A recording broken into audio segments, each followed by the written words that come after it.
Уште една ротација на армиски контингент во мисијата во Авганистан. 150 припадници од првата механизирана пешадиска бригада во наредните 6 месеци, како и нивните претходници, ќе се грижат за безбедноста на главната команда во Кабул, но ќе вршат и патролирање и обезбедување на витални објекти.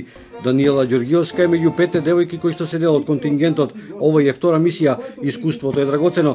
Подготвена е за извршување на задачите без да има привилегии.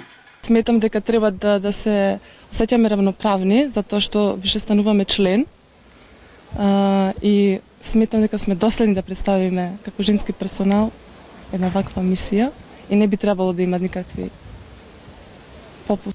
Во неголемата мисија на НАТО Македонија е пета земја по бројот на војниците според бројот на жители. Македонските мировници подготвени да одговорат на предизвиците. Као командант на контингентот ве уверувам дека совесно, одговорно, професионално и дисциплинирано ќе ги извршувам поставените задачи и со гордост и достоинство ќе го представиме ликот на припадникот на армијата на Република Македонија надвор од границите на Република Македонија. Министерот за одбрана Бесими е убеден дека војниците под знамето на Република Македонија ќе ги покажат професионализмот и обученоста, но и патриотизмот, докажувајќи дека државава е подготвена за целосно интегрирање во НАТО.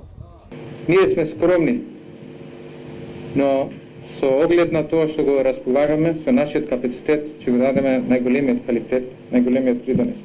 И тоа, верувајте ме, дека тоа се цени. Низ досегашните 12 ротации, во мисијата ИСАФ учествувале околу 2000 војници и старешини на Арама.